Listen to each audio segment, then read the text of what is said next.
Right now, a chain reaction that was kicked off by the threat of war thousands of miles away is hitting your wallet, seriously. Think of it like a financial shockwave, starting in the Middle East, rocketing through global markets, and crashing right at your front door. And the price tag for you? Well, it could be tens of thousands of dollars. This number. This is why the American dream is suddenly on hold for millions of people. It's the new 30-year fixed mortgage rate, a shock spike that has sent a deep, deep chill through the entire housing market. And look, this rate hike isn't happening in a vacuum.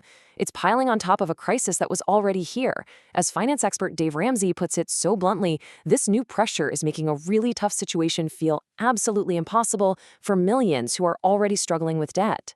So what's the connection, right? How could a conflict halfway around the world literally dictate whether or not you can afford a home in America? Well, today we are going to connect the dots, from global chaos directly to your bottom line. Okay, so our story really begins with this dramatic escalation in the Middle East. It was a combination of hostile rhetoric and military action that sent these immediate tremors through the entire global economy. The trigger, believe it or not, was a single, pretty inflammatory statement from former President Trump. He suggested the U.S. could just seize Iran's critical oil export hub on Kharg Island. Just that threat alone was enough to send an immediate shockwave through global energy markets. The result was immediate and, frankly, historic. That rhetoric, combined with a widening conflict, caused the price of Brent crude oil to surge by nearly 60% in March alone. I mean, that is a record monthly rise, bigger than anything we've seen since the 1990 Gulf War. So the price for just a single barrel of oil shot past $115.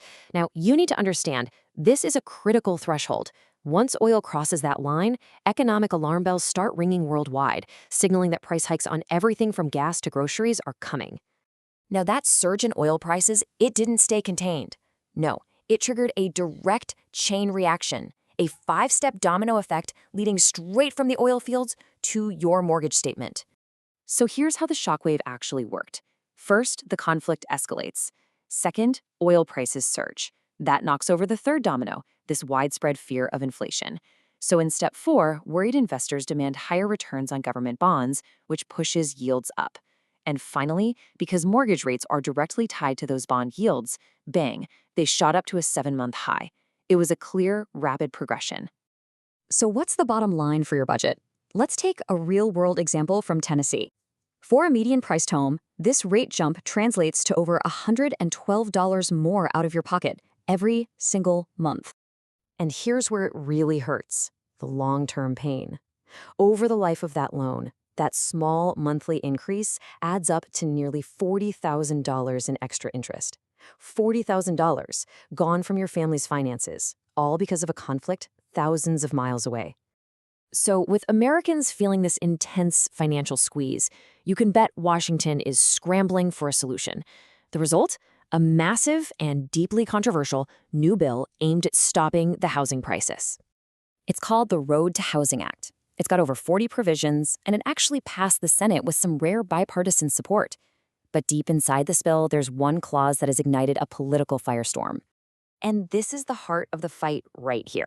On one side, proponents want a full ban on large institutional investors buying single-family homes. They argue that Wall Street is just pricing American families out of the market. But on the other side, opponents, including home builders, are sounding the alarm. They're warning that a ban would totally backfire and make the housing shortage even worse. This is where all these massive forces, war, oil prices, politics, collide with a crisis that was already boiling over in American households: personal debt. I mean, according to Dave Ramsey's analysis, many young Americans were already on thin ice financially before this crisis even hit. We're talking car debt, student loan debt, and credit card debt all at all-time highs. It's draining the very income that people need to save for a down payment. Ramsey really summarizes the feeling of a generation with this stark quote. It speaks to the sense that young people are facing these unprecedented financial headwinds, with soaring debt making the dream of saving for a home nearly impossible, even before a distant war made it thousands of dollars more expensive. It all leads to one critical question. As these powerful global and domestic forces all squeeze the middle class at the same time, are we witnessing a permanent shift in the American dream? Is homeownership, as we've known it, changing forever? Let us know what you think down in the comments.